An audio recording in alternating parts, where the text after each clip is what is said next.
또 제가 어떤 경험을 했냐면 내가 신학교 다닐 때 우리 집에서 성당 아무도 안 다녔어요. 성당. 그러니까 내가 신학교 들어갈 때 어머니가 뭐라고 그랬냐면 내가 성당을 나가면 10손가락에 장을 찢은다고 그랬어요. 당신이 김옥금인데 황옥금으로 바꾼다고 그랬어. 근데 어머니 정말로 어머니 마음을 돌릴 수가 없더라고요. 그래서 내가 맨날 부모를 위한 기도 맨날 바쳤어요. 신학교 때. 1학년 때도 효과가 없고 2학년 1학기 됐는데 어머니가 세례를 받은 거예요. 너무 신기해. 꿈에 교황님이 왔다는 거예요. 요한바울 2세 교황님이 와갖고 이 집이 신부가 날 집인데 네가 고집을 피우면 어떻게 하느냐. 그래서 성당 나가기 싫었는데 어쩔 수 없이 나간 거예요. 당신 내 팔자가 신부 팔자인 줄 알고. 그러니까 우리 어머니가 보통 분은 아니에요. 꿈에 상대해도 교황님 아니면 상대를 안 하니까. 그런데도 그때도 네가 성당 나가라 했으면 내가 안 다녔다는 거예요. 그러니까 완고하셨어요. 근데 자꾸 어머니한테 이상한 일이 벌어지는 거. 어떤 일이 벌어지느냐 하면은 2학년 1학기가 끝나고 어머니가 세례를 받았는데 그 우리 2층 집에 중풍 걸린 형제가 하나 있었어요. 이분이 평생 절에 다니던 분이에요. 경기도 사회복지국장까지 하던 분인데 한 15년인가 누워 있었어요. 근데 죽기 일주일 전에 3일 전에 부인한테 여보 수녀님 좀 데리고 오라고. 그래서 부인이 그랬대. 당신이 무슨 수녀님이냐고. 당신은 평생 절에 다녔으니까 스님을 모시고 와야 된다고. 아니라고. 아래층 신학생이 다니는 성당에 수녀님을 모시고 오라고. 도대체 왜 그러냐고 그러니까 비행기가 한 대 우리 집에 왔는데 나 데리고 갈 비행기라고. 그래갖고 탔더니 신부님하고 수녀님이 꽉 차 있더래. 그리고 의자가 딱 하나 비었는데 수녀님이 여기가 당신 자리라고. 그래갖고 이분이 세례를 받은 거예요. 대세 받고 성체 영하고 싶다 그래갖고 이건 성체까지 다 영해주고 그리고 돌아가신 거예요. 그러니까 그냥 굳이 부인이 남편이 그러고 세상을 떠났는데 그냥 성당 다니면서 우리 어머니한테 데모해달라. 우리 어머니는 견진도 안 받고 데모한 거 얼떨결해. 데모해달라고 데모해준 거죠. 어머니 입장에서 좀 이상한 거지. 근데 내가 학부 4학년이 됐는데 내가 하도 난리를 쳐갖고 우리 동네 세례를 많이 받았어요. 신학교 들어간 난리를 쳐갖고 한 30m 떨어진 집이 내가 학부 3학년 때 세례를 받았는데 아들이 교통사고로 죽은 거야. 다음에는 딸이 교통사고로 또 죽은 거야. 오토바이 쳐서. 이거 안 된다. 굿하자. 그래갖고 이제 굿을 하는 거야. 굿을 막 하는데 이 굿이라는 게 진호기 굿이에요. 죽은 영혼을 위로하는 굿을 진호기 굿이라고 그래. 처음에 억울하고 분한 영혼을 위로한다고 춤을 춰요. 막 춤을 추다가 그 영혼하고 접신을 해요. 그래갖고 그 영혼이 미처 해주지 못한 말을 전해주는 걸 공수라고 그래. 공수. 막 공수를 하는 거야. 딸 목소리를 내갖고 엄마 아빠 너무 슬퍼하지 마라. 오빠는 천당에 갔고 나도 천당으로 가고 있는 중이야. 그러니까 너무 슬퍼하지 마라. 그리고 엄마 저기 나 오토바이 쳐갖고 구치소에 가는 사람 합의 봐줘. 우리가 이렇게 좋은 데 가는데 뭐 이렇게 나쁘게 할 게 뭐 있어. 그리고 엄마 아빠는 나중에 우리 만나려면 성당에 열심히 다니라고. 그냥 무당이 그냥 혼수 상태에서 성당 열심히 다니라고 막 얘기를 하는 거야. 그러니까 그 굿이 끝나고 난 다음에 우리 집에 온 거예요. 우리가 이런 일이 있었다고. 어머니는 그때까지도 완고했어요. 그저 나한테 맨날 넣으라고 그랬어요. 근데 이제 그걸 경험하고 난 다음에는 어머니가 그러는 거예요. 용어가 바뀌었어요. 학사님 그런 일이 있었다고. 그래갖고 내가 어머니 꼭 붙잡고 어머니 나하고 갈 데가 있다. 어딜 가냐? 부엌에 좀 가자. 부엌에 왜 가냐고. 저 가스불 켜놓고 10손가락에 장 지져야 될 거 아니냐. 우리가 이 세상을 살면서 내 마음 안에 천사하고 악마가 동거를 하는데 신앙생활을 하는 이유는 천사가 승리하기 위해서, 내 마음 안에 천사가 승리하기 위해서 신앙생활을 하는 거예요. 우리 인간은 나약하기 때문에 언제든지 악의 유혹에 넘어갑니다. 그러니까 예수님이 맨 마지막 주의 기도 바칠 때 악에서 구하소서 그러죠? 우리가 악에서 오죽하면 예수님 맨 마지막에 그 기도를 했겠어요. 이 세상에 살아가면서 악의 유혹에 넘어가지 않을 사람은 한 사람도 없어. 매일 우리는 그 유혹에 넘어가요. 그 유혹을 물리칠 수 있는 능력이 바로 신앙생활이에요.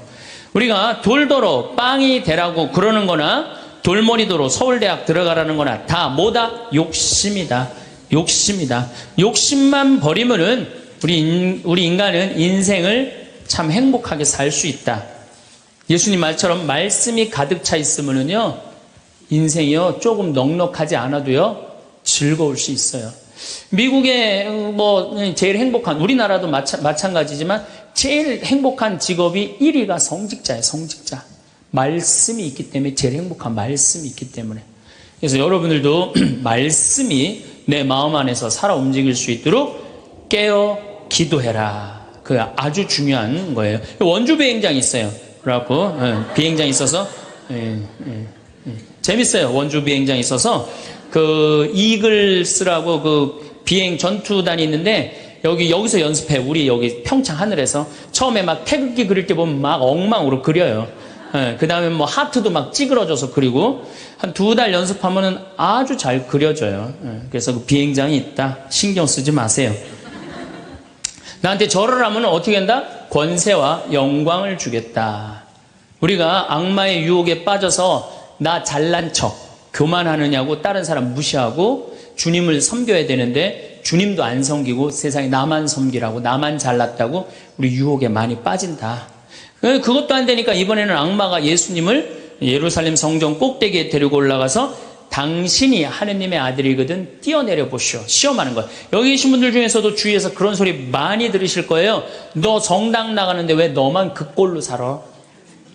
다른 사람 성당 안 나가도 잘 먹고 잘 사는데 넌 성당 나갔는데 왜 그렇게 하느님이 있다면 네가 그렇게 고통스러웠겠니? 주위에서 그렇게 악마들이 와갖고 얘기 많이 해요 안 해요? 해요. 많이 해요. 그때 흔들리는 거예요. 정말로 하느님이 있다면은 내가 왜 이 고통을 겪지? 마음이 흔들리는 거죠.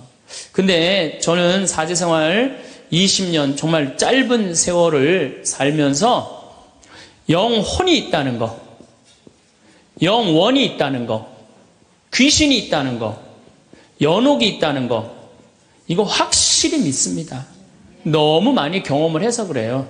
제가 10년 전에 본당 신부할 때, 능평 성당에서 본당 신부할 때인데 성가대가 밤샘 피정을 해달라고 해서 밤 10시부터 11시까지 강의를 했어요. 강의를 했는데 막 강의가 끝났는데 성당 앞길에서 차 부닥치는 소리가 났어요. 나가보니까 버스하고 승용차하고 정면 충돌을 했는데 승용차가 버스 밑으로 아예 들어갔어요. 근데 그 승용차에 누가 타고 있었느냐면 우리 본당 사회복지 분과장이 타고 있었어요. 그 자리에서 즉사했어요. 이 사람이 얼마나 착한 사람이냐면은 사회복지 분과장을 했으니까 요맘때만 되면 김장 다 해서 어려운 소년 소녀 가정 다 넣어줬어요. 쌀 떨어지면 쌀 떨어지면 체크하고 다 넣어주고 성당 짓는다고 삽을 잡으면 삽자를 놓지 않은 형제야. 정말로 살아있는 천사예요. 천사. 그리고 그냥 3월달에 자기 부자니까 뒷마당에 뿅아리 100마리 풀어놓으면은 그냥 5월 6월달 손님 오면 그거 잡아서 삼계탕 해주는 정말 그야말로 천사야. 근데 그 자리에서 즉사를 한 거예요. 그래서 이제 부인이 시신을 분당 재생병원에서 옮겨갖고 새벽 2시에 다 뭐 검찰도 왔다 갔다 하고 그래갖고 새벽 2시에 시신 수습이 끝났어요. 그래서 상주들을 깨우러 간 거야. 근데 상주가 초등학교 5학년, 초등학교 3학년, 초등학교 1학년이야. 애들도 너무 예쁜 애들인데. 그래서 이제 엄마는 5살짜리 아이 저기 5학년 아이를 깨운 거야. 일어나봐라 아들아. 근데 이 아들이요 눈을 비비면서 엄마 나 이상한 꿈 꿨어 그러는 거야. 무슨 꿈 꿨냐 그러니까 아빠랑 꽃밭을 가는데 너무 꽃밭이 예뻤다는 거예요. 막 천국같이 예뻤다는 거예요. 근데 그 꽃밭을 끝을 갔는데 손을 잡고 가는데 꽃밭 끝에 갔더니 계단이 하늘로 나 있는데 양쪽에서 날개 달린 천사가 우리 집으로 빨리 올라오라고 막 손짓을 했다고. 그래갖고 내가 올라가려고 했더니 아빠가 내 손을 딱 놓더니 지금부터 나 혼자 올라가는 거라고 넌 나중에 올라가라고. 그래갖고 아빠가 막 올라가는 꿈을 꿨다는 거예요. 초등학교 5학년 아이가 아빠가 돌아가신 사실도 모르는 아이가.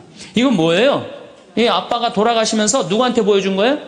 아들한테 보여준 거예요. 이런 일은 너무 많아요. 우리가 죽으면은 굉장히 우리 한국 사람들은 죽음을 너무 무서워해요. 근데 난 죽는 거는 꽃밭을 간다는 얘기는 너무 많이 들었어요. 우리 여기 생태마을에 암 환자들이 많이 오잖아요. 작년에 글라라라는 자매가 하나 있었어요. 이 진짜 얼굴도 이쁘고 그냥 천사예요. 천사인데 폐암이 걸린 거예요. 4년 전에 폐암이 걸려갖고 이 6개월밖에 못 산다 그랬는데 여기서 정말로 행복하게 4년을 살았어요. 근데 그냥 남편도 천사, 그냥 아들은 또 서울신학교 다니고 있어요. 지금도. 그 둘째 아들도 천사, 막내딸도 남편 말할 것도 없고. 그런데 하여튼 4년을 살다가 뇌까지 전이가 된 거예요. 근데 나는 우리 집에 암 환자들한테 그런 얘기를 해요. 죽는 거 무서워하지 말아라. 그리고 왜 미리 땡겨서 걱정하냐. 3개월 후 6개월에 죽을 거 지금 걱정하냐. 오늘 즐겁게 살자. 그러다 보니까 4년 5년 살았으면 많이 사는 거죠. 6개월밖에 못 산다고 그랬는데. 그리고 내가 항상 그래서 죽으면 행복한 대로 가는 거다. 맨날 그랬어요. 내가 살아도 좋고 죽어도 좋고. 근데 이 분이, 이 글라라 자매가 뇌까지 전이 된 상태에서 죽은 거예요. 죽었는데 둘째 아들이 참 착해. 그 아들. 엄마 평상시에 죽으면 안 된다고 미리 이게 응급처치를 배운 거야. 엄마 혀가 말려 돌아갔는데 그걸 피고 막 심폐소생술을 하고 살려낸 거야. 그래갖고 이 글라라 자매 살아나서 이제 일산병원에서 내가 만났어. 글라라 자매 그러더라고. 신부님, 내가 정말로 죽음의 여행을 떠나는데 너무 황홀하고 행복했다는 거야. 아, 정말 신부님 말대로 이게 죽는 게 이렇게 황홀하구나. 근데 그냥 아들놈이 살려놓은 거야. 그냥 살려나갖고 그냥 깨보니까 그래서 한 3개월 정도 혼수 상태로 있다가 세상을 떠났어요. 나는 그분은 천당에 갔다고 확실히 믿습니다. 나는. 내가 미사도 맨날 봉헌하지만은 이미 천국에 가 있어요. 죽는 거는요, 결코 두려운 게 아니에요. 그리고 죽는데 꽃밭을 간다는 사람 난 너무 많이 봤어요. 미국에는 어떤 그 근사체험, 임사체험이라고 그래요. 죽음을 경험한 사람들 2만 명한테 물어본 거. 죽었다 살아 돌아온 사람들 3시간, 5시간, 의학적으로는 죽었다 이런 사람들 3시간, 5시간 후에 살아 돌아온 사람들 물어보니까 모두가 공통적으로 뭐라고 그래요? 꽃밭을 간다는, 모두가. 그리고 빛이 있는 대로 빨리 올라간다는 거. 내가 94년도에도 99살 먹은 할머니야. 병자성사를 하는데 내 손에서 마지막 기름을 바르고 내가 마지막 사제경까지 해주는데 돌아가신 할머니가 있어요. 근데 싹 영혼이 정말 올라가는 게 보이더라니까요. 싹 너무너무 행복한 영혼이 올라가는 게 보이는 거예요. 그래서 죽음은 뭐가 있느냐 그러지만 죽음은요, 우리는 하늘나라로 들려 올려지는 거예요. 예. 난 내가 강의할 때 핸드폰을 넣어도 한 번도 내 승질을 부린 적이 없어, 나는.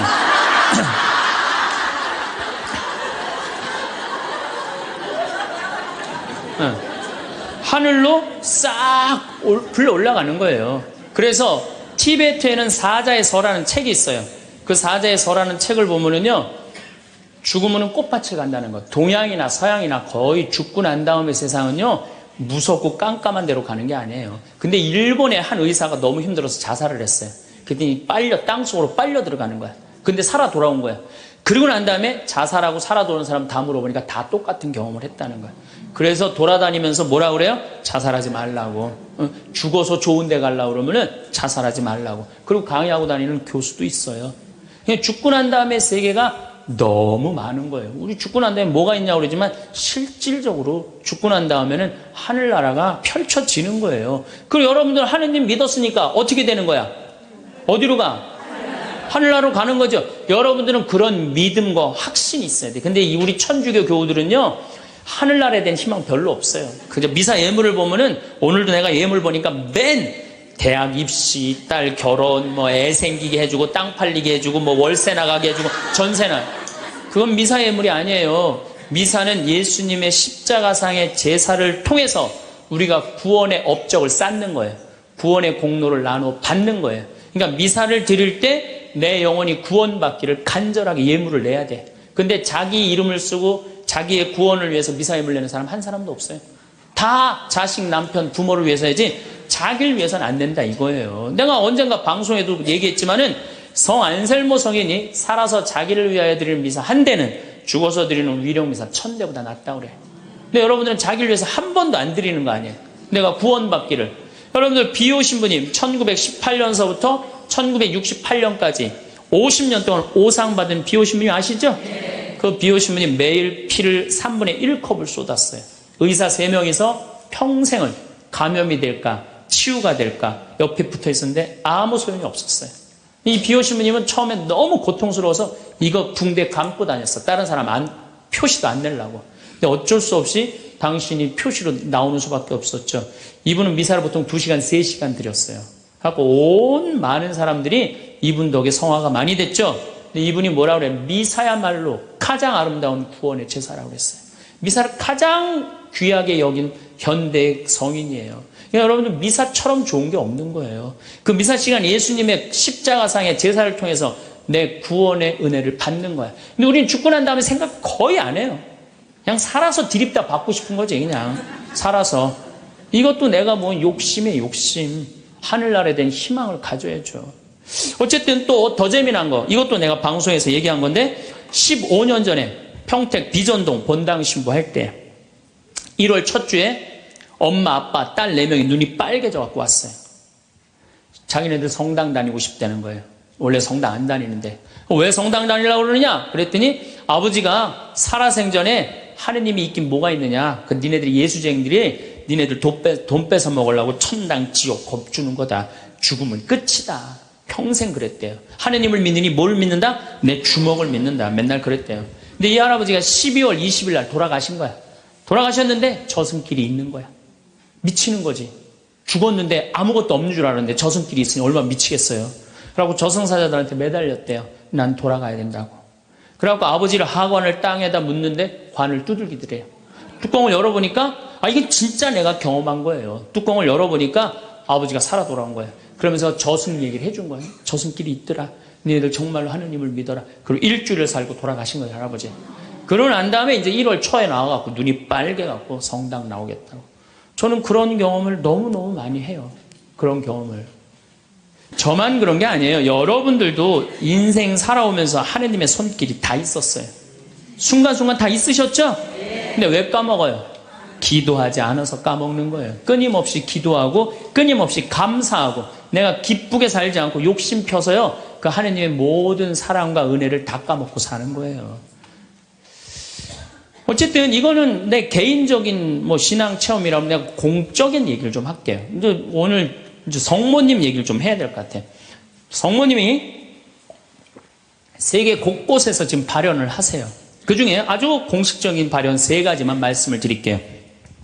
1531년 멕시코 과달루페에 성모님이 발현을 하세요. 1531년 12월 9일 날 발현하세요. 근데 이 12월 9일이 동방교회는 아예 처음부터 원죄 없이 잉태되신 축일이야. 우리는 나중에 지냈는데 동방교회는 처음부터 원죄 없이 잉태되신 성모님 축일이 12월 9일이에요. 그래갖고 이날 이제 이 57살 먹은 요한 디에고라는 인디언이 있었어요. 당시에 1517년, 18년에 스페인 사람들이 멕시코를 점령해요. 그러니까 10년, 15년도 안 된 거예요. 그래갖고 이 사람은 세례를 받았어. 요한 디에고라는 사람은 세례를 받았는데 부인도 죽고 자식도 없는 사람이야. 오로지 그냥 3시간 걸어서 미사참례 다니는 사람이야. 토요일 날 이제 성당을 간다고 갔는데 테페악이라는 언덕에 딱 올라섰는데 기가 막히 아름다운 음악이 들리고 코를 찌르는 기가 막힌 향내가 나는 거야. 가보니까 너무 아름다운 부인이 서 있는 거야. 성모님이. 성모님이 딱 나타나갖고 요한 디에고, 나는 탄식하는 이들의 위로의 어머니고 도움을 청하는 이의 어머니다. 나의 사랑을, 하느님의 구원을 온 세상에 전하기 위해서 이 언덕에 성당을 지라고 주마라가 주교한테 가서 얘기를 해라. 당시에 스페인 일대 주교가 와 있었어요. 주교한테 가서 얘기를 하라는 거야. 요한 디에고는 성모님을 너무 명명백백하게 봤기 때문에 의심하지 않고 주교관을 쫓아가요. 근데 이게 멕시코 사람이야. 완전히 까만 인디안이야. 그런데 주교관에 딱 갔더니 입구에서부터 못 들어오게 막는 거예요. 문지기들이. 어딜 들어오느냐고. 아니, 난 꼭 가야 된다고. 나 좀 들여다 보내달라고. 그래갖고 그냥 문지기들이 왔다 갔다 했는데 주교님 뭐냐 그러니까, 아니, 주교님 만나러 왔다고. 들여보내라고. 그랬더니 요한 디에고가 내가 성모님을 만났는데 성모님께서 주교님한테 그 테페악이라는 산에다가 성당을 지나라고 전해주라고 그랬다고. 여러분들이 지금 남산을 가는데 남산 꼭대기 가는데 성모님이 딱 나타났어요. 너무 아름다운 모습으로. 마리아, 데레사 이렇게 합시다. 데레사, 너 우리 추기경님한테 가갖고 이 나의 사랑을 온 세상에 대한민국에 전하기 위해서 남산 꼭대기에 성당을 지라고 가서 전해라. 분명히 성모님을 봤어요. 그래갖고 여러분들이 이제 명동에 가갖고 추기경님한테 내가 성모님을 만났는데 남산 꼭대기에다 성당을 지라고 그랬다고. 그럼 추기경님, 아유, 잘 알겠습니다. 그리고 짓겠습니다. 그럴 것 같아요? 명동에 가면 약간 정신 나간 여자 3명 있어요. 4번째 등극하는 거, 4번째. 성모님 본 사람들 다 처음에 무슨 대접받아요? 다 미친 사람 대접받아요. 다. 그러니까 주교님이 뭐라고 그러냐면은 이상한 소리 하지 말아라. 가라 그래요. 네가 정말이라면 나중에 얘기하자 그래요. 그래갖고 성모님이 내가 기다리고 있겠다 그래요. 그래갖고 다시 태평이라는 산에 가요. 성모님한테 그래요. 성모님 전했느냐? 성모님 얘기를 전하긴 전했는데 주교님이 안 믿는 것 같다고. 그랬더니 성모님이 뭐라고 그러냐면은 그렇다면 내일 가서 또 전해라 그래요. 난 참 성모님도 답답해요. 아니 그게 그렇게 중요하면 당신이 가서 얘기하면 될 거 아니야. 왜 그 저기 뭐 57살 먹은 보면은 벨라 됐다. 그 다음에 루시아 다 똑같아. 제대로 배우지도 못하고 가난한 사람한테 나타나고 꼭 힘들게 해. 그래서 내가 기도 때 한번 따졌어요. 성모님. 아니 나타내려면 신부나 주교나 뭐 이런 사람한테 나타나갖고 확실하게 하지 왜 그렇게 사람들 힘들게 하느냐고 그랬더니 성모님이 하느님의 영광은 어린아이, 순수한, 미천한 사람을 통해서 드러나는 것이다. 그러시더라고요. 그래서 그건 이제 앞으로 안 따지기로 했어 내가. 그래갖고 이 요한 디에고는 다음날 주교님을 또 찾아가요. 또 문지기들이 모욕을 주죠. 이런 무식한 원주민 인디안이 어디 감히 주교를 만나느냐고. 그래도 이 요한 디에고는 애절하게 주교님을 만나자고 원해요. 하도 그러니까 어쩔 수 없이 주교님을 만나게 해줘요. 그러니까 주교님이 이틀째 연속 오니까 그래? 만약에 네가 정말로 성모님을 봤다면 증표를 갖고 와라 그래. 증표를. 내가 갖고 올 수 있다고. 성모님 분명히 봤으니까. 12월 10일 날. 그래갖고 이제 가갖고 성모님한테 가요. 성모님이 기다리고 있어. 그래, 전했느냐? 그러니까 전했다고. 전했는데 주교님이 성모님한테 증표를 갖고 오라고 그랬다고. 그러니까 성모님 내일 오면 내가 증표를 주마 그래요. 12월 11일 날이 됐어요. 그래갖고 이제 이 요한 디에고가 가려고 그랬는데 요한 디에고 부인도 없고 자식도 없는데 삼촌 베르나르도라는 삼촌이 작은 아버지가 한 분 있는데 열병에 걸려갖고 돌아가시려고 그래요. 그러니까 병간호를 막 하는 거예요. 병간호 하느냐고 성모님한테 가긴 가야 되는데 이거 삼촌은 죽으려고 그러고 그래갖고 못 가요. 난 또 요한 디에고도 참 답답한 사람이야. 아니 그 대단한 성모님한테 갖고 낫게 해달라고 하면 될 거 아니야. 그걸 또 그냥 자기가 간호한다고. 다음 날은 프란치스코 수도의 신부님 병자성사, 죽을 것 같으니까 프란치스코 수도의 신부님 병자성사 모시러 간다고. 요한 디에고가 얼마나 재미나냐면은 테페악이라는 산을 비껴가요. 성모님 만날까봐. 지금 누가 더 중요하다고? 이 본당심이 더 중요하다 이거야. 병자성사 봐야 된다고 막 가는데 성모님이 물어봐. 너 어디 가냐고. 네. 어디 가냐고 물어봐요. 그러니까 아니 삼촌이 작은아버지가 죽으려고 그래서 모시러 간다고. 걱정하지 말아라. 작은아버지 내가 치료해 줄 테니까 너 저 언덕에 올라가 봐라. 올라가 보니까 이 멕시코 시티가 2000m 상공에 있는 도시예요. 12월 달이면 굉장히 추운 도시예요. 그런데 장미가 펴 있는 거야. 가득. 그래갖고 너무 신이 나갖고 이 요한 디에고는 저기 멕시코 인디안들은 모자 동그란 거 쓰죠. 그 다음에 이 망토 쓰죠. 그 망토를 틸마라고 그래요. 이 틸마는 뭘로 엮느냐면 선인장에서 뽑아갖고 섬유를 뽑아갖고 이 아주 거친 섬유질로 돼 있는 그 망토예요. 그 망토에다 선인장을 따요. 막 따갖고 막 너무 흥분해갖고. 그러니까 성모님이 그걸 보더니 웃으면서 가지런히 놔줘요. 내가 가지런히 놔주마. 가지런히 놔줘갖고 등에다 져요. 등에다 져갖고 너무 신이 나갖고 주교관에 가요. 주교관에 가갖고 이제 가려고 그랬더니 막 향이 나고 그러니까 문지기들이 이게 뭐냐 그러니까 이거 줘라 그러니까 안 된다고. 이거 주교님한테 갖다 줘야 된다고.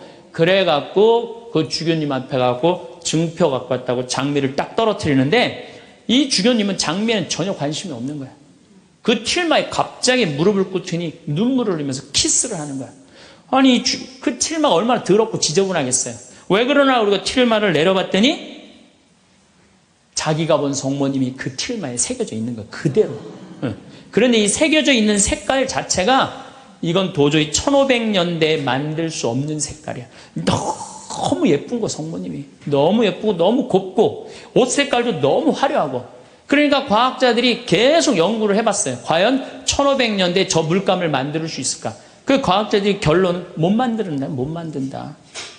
그래갖고 그냥 이 소송당에 이제 주교님 소송당에 걸어놓고 성당을 진 거죠. 그리고 12월 10일 날 같은 날 성모님은 베르나르도라는 삼촌한테 나타나서 다 치유를 해줘요. 그리고 네 조카가 이런 기적을 발현을 봤다. 다시 한번 확증을 해주죠. 그 바람에 7년 사이에 인디언들이 멕시코, 스페인 사람들이 무서워서 나와서 세례를 안 받거든요. 세례를 안 받다가 800만 명이 7년 만에 다 세례를 받아요. 나는 유럽 교회는 사도들이 전교를 했다면 아메리카는 성모님이 난 전교했다고 믿어요. 성모님이. 그래서 그 수많은 사람들이 순례를 하잖아요. 근데 더 기가 막힌 건 이 선인장에서 엮은 거는 30년, 50년이면 사고 없어져요. 근데 500년이 지난 지금도 그대로 모셔져 있는 거예요. 500년이 지난 지금도. 제가 지난 40일 동안 LA 순회 강연을 갔는데 중간 일주일 동안 성모 승천 대축일 그 기간 동안을 멕시코의 과달루페에 갔다 왔어요. 갔다 왔는데요. 1m 20된 그 성모님 사진이요. 그 틸마에 새겨진 게요. 저 아직도 살아있는 것 같아요. 너무너무 은혜롭고. 그러니까 여러분들, 나는 신앙이 약하다. 성주순례 가면 돼, 성주순례. 성주순례 가갖고 하느님의 살아있는 증표를 보면 돼. 예루살렘에 가보고, 이집트에 가보고, 티베트, 이번에 지진 일어난 어디야? 터키도 가보고, 그리스도 가보고, 그러면은요, 살아있는 하느님, 역산에 왔다 가신 예수님을 만날 수 있어요. 그냥 그런 데는 안 가고, 그런데 돈 쓰는 건 아깝고, 그냥 누워갖고, 그냥 하느님이 있나, 없나, 이러고만 앉아있으니, 무슨 돈으로 애 휴학시키고, 학교 무슨 학교예요, 그냥. 여러분들 영혼이 더 중요한 거지. 공부도 못하는 놈들 뭐하러 그냥 학교를 보내고, 학원을 보내고 그래요. 그런데 더 기가 막힌 사건이 벌어져요. 1963년 성모님의 눈동자가 이상해서 사진을 찍어봐요. 사진을 찍어봤고 현미경으로 6배 확대를 해보니까 성모님 눈동자에 3사람이 있는 거야. 자세히 더 기가 막히게 해보니까 그건 그림으로는 도저히 불가능한 거. 비친 그 그림인데 첫사람이 누구냐면 그 요한 디에고 초상하고 똑같은 거야. 두 번째는 주마라가 죽여. 세 번째도 같이 있던 사람. 그게 500년이 지나도록 몰랐던 거예요. 물론 거기에 기적은요, 이거 한 3배만한 성당이 있는데 요만한 사진으로 꽉 찼어요. 그 과달루페 성모님을 통해서 기적이 일어난 건 그건 말할 것도 없고, 그건 말할 것도 없고. 이 과달루페 성모님. 이거 우리 이 사진에, 방송에 나갈 거예요, 성모님. 다 멋있게 나갈 거예요. 지금도 그 성모, 저는 그 성주순례 가서 제가 거기서 미사도 봉헌했지만은 그 엘리베이터로 돼 있어요. 에스컬레이터라고 그러네요. 하도 사람이 많으니까 스면은 쭉 지나가서 볼 수 있어요. 그리고 또 뒤쪽으로 또 돌아. 그러면 또 뒷걸음막 또 쭉 가면서 볼 수 있어. 내가 묵주기도 5단을 하면서 그 성모님만 봤는데도요, 그렇게 은혜롭더라고요. 근데 그 사진도 지금 사갖고 왔는데 보고 있으면 너무너무 행복해요. 성모님이 얼마나 우리 아들 구원 사업을 많이 신경을 쓰시겠어요. 또 1858년 2월 11일부터 7월 16일까지 18번에 걸쳐서 벨라데타라는 소녀한테 나타나요. 루르드의 성모님. 이 피레네 산맥 밑에 있는 조그만 동네에 루르드라는 게, 그거 보면 그냥 저 피레네 산맥이 꼭대기까지 보여요. 근데 이 아이가 너무 가난한 거야. 2월 11일 날 피레네 산맥 프랑스 끝에 있으면요, 추워요. 너무 추워하고 땔감을 모으러 가. 막 땔감을 모으러 가는데 동굴에 빛이 나는 거야. 부인이 보이는 거야. 너무 아름다운 마담이 보이는 거야. 너 나한테 계속 올 수 있느냐? 네, 마담. 처음에 이름을 밝히지 않아요. 그리고 이 벨라데타도 14살 난 아이도 마담이라고 그래. 근데 동생한테 얘기를 해요. 야, 너 비밀 지켜야 된다. 내가 오늘 성모님 봤거든. 그러니까 아무한테도 말하지 말아라. 근데 이 동생이 집에 가자마자 엄마, 언니가 성모님 봤대. 그러니까 엄마가 어떻게 했을 것 같아요? 귀싸대기를 때려요. 그거 쓸데없는 소리 하지 말라고. 그러니까 성모님 보고 되게 많이 맞아요, 보면은. 많이 맞아. 성모님 보는 게 좋은 거 아니야, 여러분들. 괜히 성모님 봤다 어디 가면 꼭 꽂은 사람 취급당하니까 나한테 성모님이 나타났으면 좋겠다. 그러면 꿈도 꾸지 마세요. 쓸데없는 소리 하지 말라고. 그런데 계속 나가요. 그런데 2월 25일 날 성모님이 자꾸 그 동굴 밑을 파라는 거야.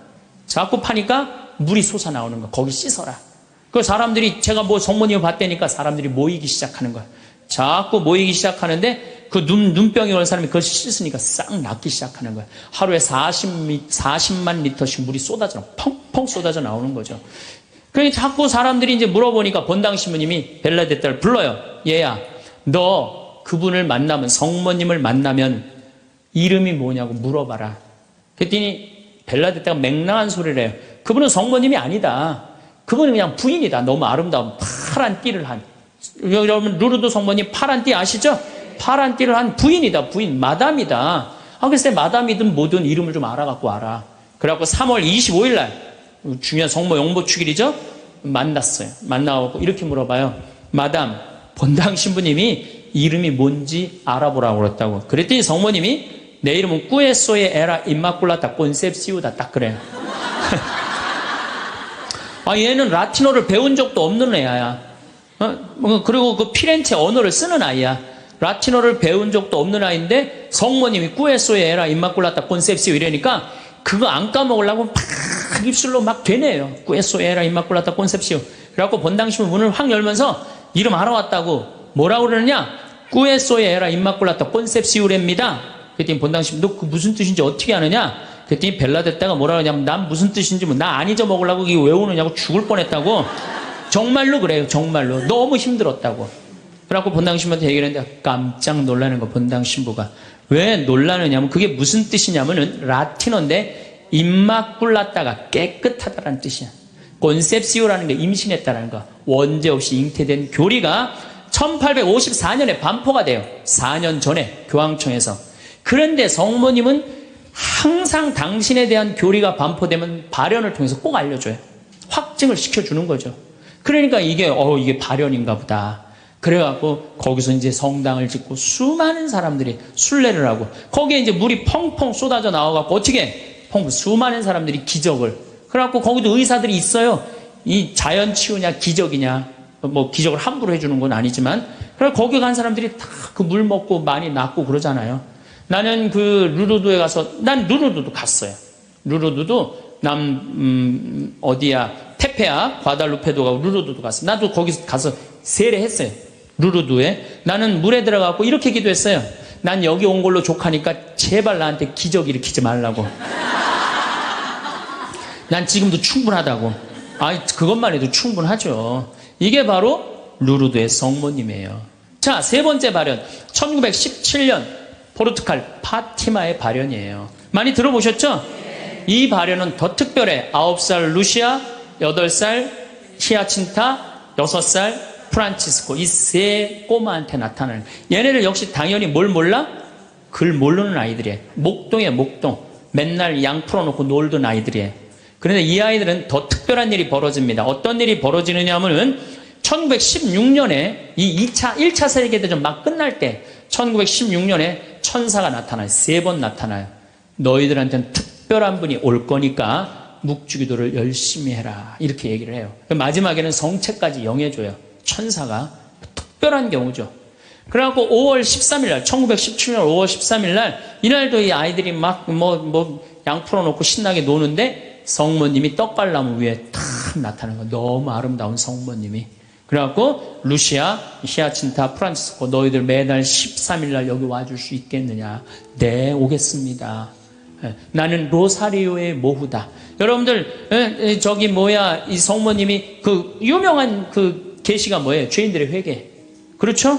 그 다음에 또 뭐가 있어요? 연옥 영혼들을 위해서 기도하고 그 다음에 공산주의 회개를 위해서 기도하라는 그 세 가지 성모님이 내리신 계시죠. 뭐 당연한 거죠. 그런데 7월 13일 날은 이 루시아가 천당, 지옥, 연옥을 세 개를 다 봐요.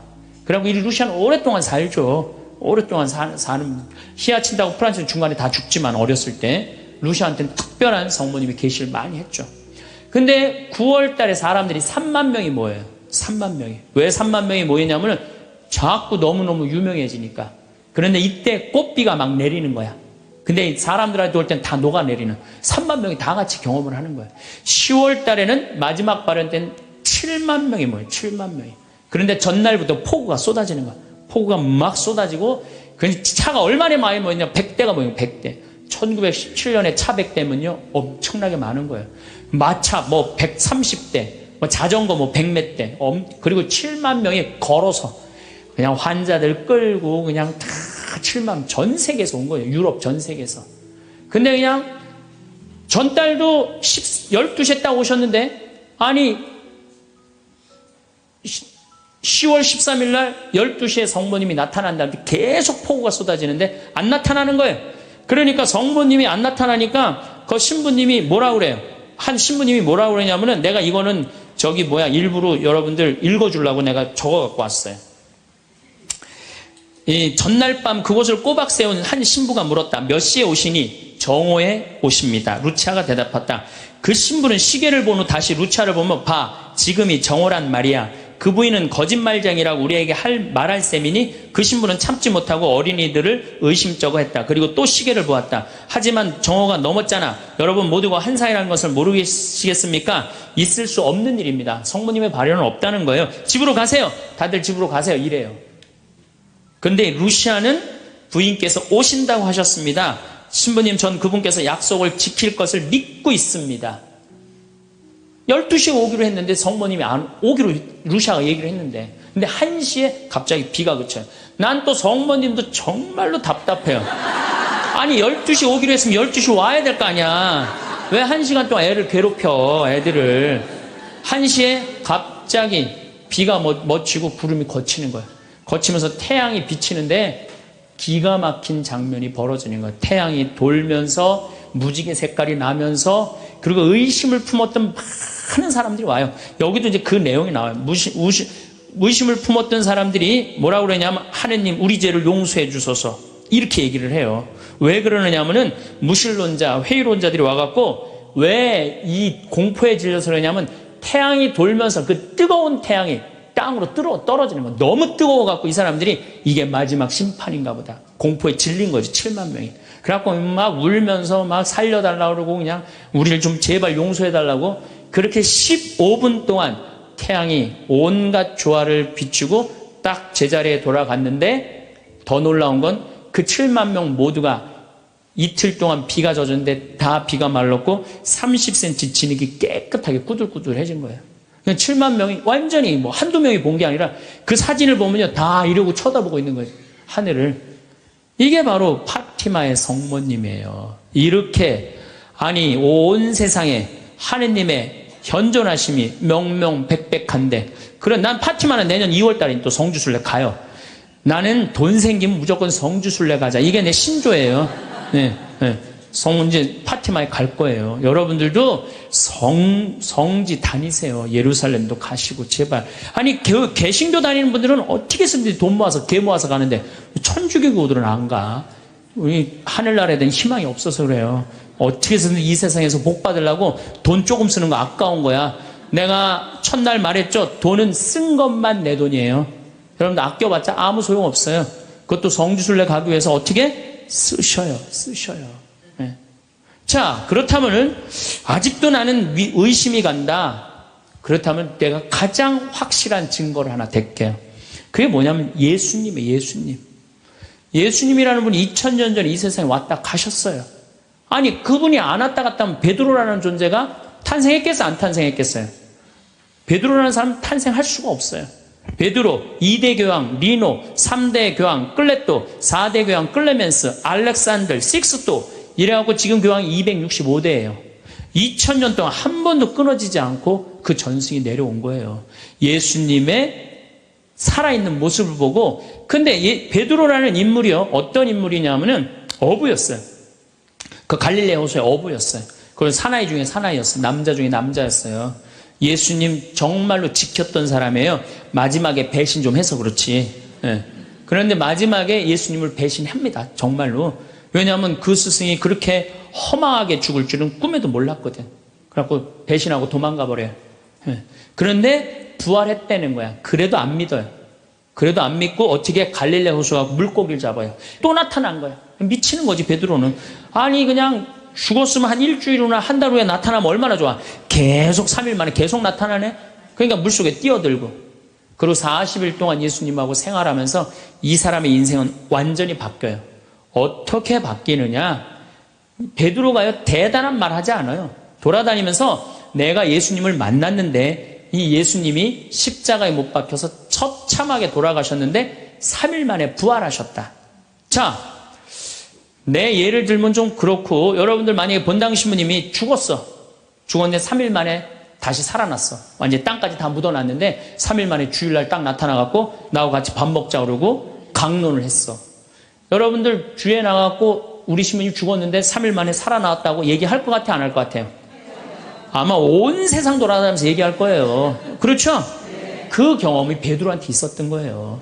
그 예수님을 40일 동안 보고 가만히 있을 수가 없었던 거야. 이젠 죽음도 불사하는 거지. 그 12제자가 다 같이 경험한 제자 11제자가 온 세상을 돌아다니면서 그걸 전한 거예요. 그 전하고 전한 게 지금까지 우리한테 내려온 거야. 그러면 이 성서, 그 사람들이 이제 베드로가 전한 얘기를 적어갖고 성서 안에 예수님을 써놓은 거예요. 우리가 성서에 예수님의 한 말씀은 살아 움직이는 그분의 2000년 전의 현존이야, 현존. 그것만 읽어도 가슴이 아마 미어 터질 것 같아요. 근데 그냥 성서도 안 읽고 성지순례도 안 읽고 그냥 맨날 천장에 누워갖고 예수님 있는 거야 없는 거야 이러고 의심을 하고 앉아있으니 이게 얼마나 한심한 유혹에 얼마든지 빠질 수 있어요. 자, 그랬더니 이제 여러분들 이제 오늘 이제 신앙심이 생겼어. 좀 생겼어요? 네. 그래, 맞아. 생겼어. 이제 하느님은 확실히 계신 거야. 성모님도 있고 예수님도 있고. 오늘은 굳건한 마음으로 믿음으로 돌아갔어. 오늘 잘 때요. 악마가 와서 뭐라고 그럴 것 같아요. 야, 그거 신부님 그거 개인적인 얘기지. 그거 아니야. 있긴 뭐가 있어. 없어. 계속 끊임없이 유혹받아요. 그렇다면 우리가 이 유혹에 안 빠지려면은 어떻게 해야 되느냐? 유혹에 안 빠지려면은요. 끊임없이 기도해야 돼. 그렇죠? 그 다음에 항상 기뻐해야 돼.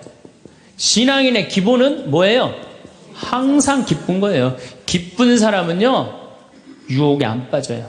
왜? 이 기쁜 사람은요, 욕심이 없어요. 어떤 사람이 유혹에 많이 빠지면 욕심이 많은 사람이 유혹에 빠져요. 예, 그래갖고 그냥 늘 미움, 분노 이런 사람들이 유혹에 빠지는 거. 더 가지려고 그러는 사람. 욕심이 없는 사람은 항상 기쁠 수 있어. 그 다음에 끊임없이 기도하는 사람. 매일 미사 참여 다니고 묵주기도 열심히 하고 이런 분들 또 피정 열심히 따라다니고 이거 끊임없이 기도하는 거. 이런 사람 유혹에 안 빠져요. 그 다음에 어떤 사람이 유혹에 안 빠지냐면 어떤 처지에서든 감사하는 사람. 이 사람들 유혹에 안 빠져요. 우리가 이 세상을 살면서 내 마음 안에 천사하고 악마가 동거를 하는데 신앙생활을 하는 이유는 천사가 승리하기 위해서 내 마음 안에 천사가 승리하기 위해서 신앙생활을 하는 거예요. 우리 인간은 나약하기 때문에 언제든지 악의 유혹에 넘어갑니다. 그러니까 예수님이 맨 마지막 주의 기도 바칠 때 악에서 구하소서 그러죠? 예, 우리가 악에서 오죽하면 예수님 맨 마지막에 그 기도를 했겠어요. 이 세상에 살아가면서 악의 유혹에 넘어가지 않을 사람은 한 사람도 없어. 매일 우리는 그 유혹에 넘어가요. 그 유혹을 물리칠 수 있는 능력이 바로 신앙생활이에요. 우리가 돌더러 빵이 되라고 그러는 거나 돌머리도로 서울대학 들어가라는 거나 다 뭐다? 욕심이다. 욕심이다. 욕심만 버리면은 우리 인간은 인생을 참 행복하게 살 수 있다. 예수님 말처럼 말씀이 가득 차 있으면은요, 인생이요, 조금 넉넉하지 않아도요, 즐거울 수 있어요. 미국의 제일 행복한, 우리나라도 마찬가지지만 제일 행복한 직업이 1위가 성직자예요, 성직자. 말씀이 있기 때문에 제일 행복한 말씀이 있기 때문에. 그래서 여러분들도 말씀이 내 마음 안에서 살아 움직일 수 있도록 깨어 기도해라. 그 아주 중요한 거예요. 원주 비행장이 있어요. 그래갖고 비행장이 있어서 재밌어요. 원주 비행장이 있어서 그 이글스라고 그 비행 전투단이 있는데 여기서 연습해. 우리 여기 평창 하늘에서 처음에 막 태극기 그릴 때 보면 막 엉망으로 그려요. 그 다음에 뭐 하트도 막 찌그러져서 그리고 한 2달 연습하면은 아주 잘 그려져요. 그래서 그 비행장이 있다. 신경 쓰지 마세요. 나한테 절을 하면 어떻게 한다? 권세와 영광을 주겠다. 우리가 악마의 유혹에 빠져서 나 잘난 척 교만하느냐고 다른 사람 무시하고 주님을 섬겨야 되는데 주님도 안 섬기고 세상에 나만 섬기라고 나만 잘났다고 우리 유혹에 많이 빠진다. 그것도 안 되니까 이번에는 악마가 예수님을 예루살렘 성전 꼭대기에 데리고 올라가서 당신이 하느님의 아들이거든 뛰어내려 보시오. 시험하는 거예요. 여기 계신 분들 중에서도 주위에서 그런 소리 많이 들으실 거예요. 너 성당 나가는데 왜 너만 그 꼴로 살아? 다른 사람 성당 안 나가도 잘 먹고 잘 사는데 넌 성당 나갔는데 왜 그렇게 하느님이 있다면 네가 그렇게 고통스러웠겠니? 주위에서 그렇게 악마들이 와갖고 얘기 많이 해요 안 해요? 해요. 많이 해요. 그때 흔들리는 거예요. 정말로 하느님이 있다면은 내가 왜 이 고통을 겪지? 마음이 흔들리는 거죠. 근데 저는 사제생활 20년 정말 짧은 세월을 살면서 영혼이 있다는 거, 영원이 있다는 거, 귀신이 있다는 거, 연옥이 있다는 거, 이거 확실히 믿습니다. 너무 많이 경험을 해서 그래요. 제가 10년 전에 본당 신부할 때, 능평성당에서 본당 신부할 때인데, 성가대가 밤샘 피정을 해달라고 해서 밤 10시부터 11시까지 강의를 했어요. 강의를 했는데 막 강의가 끝났는데 성당 앞길에서 차 부닥치는 소리가 났어요. 나가보니까 버스하고 승용차하고 정면 충돌을 했는데 승용차가 버스 밑으로 아예 들어갔어요. 근데 그 승용차에 누가 타고 있었느냐면 우리 본당 사회복지 분과장이 타고 있었어요. 그 자리에서 즉사했어요. 이 사람이 얼마나 착한 사람이냐면은 사회복지 분과장을 했으니까 요맘때만 되면 김장 다 해서 어려운 소년 소녀 가정 다 넣어줬어요. 쌀 떨어지면 쌀 떨어지면 체크하고 다 넣어주고, 성당 짓는다고 삽을 잡으면 삽자를 놓지 않은 형제야. 정말로 살아있는 천사예요, 천사. 그리고 그냥 3월달에 자기 부자니까 뒷마당에 뿅아리 100마리 풀어놓으면은 그냥 5월 6월달 손님 오면 그거 잡아서 삼계탕 해주는, 정말 그야말로 천사야. 근데 그 자리에서 즉사를 한 거예요. 그래서 이제 부인이 시신을 분당 재생병원에서 옮겨갖고 새벽 2시에 다 검찰도 왔다 갔다 하고 그래갖고 새벽 2시에 시신 수습이 끝났어요. 그래서 상주들을 깨우러 간 거야. 근데 상주가 초등학교 5학년, 초등학교 3학년, 초등학교 1학년이야. 애들도 너무 예쁜 애들인데.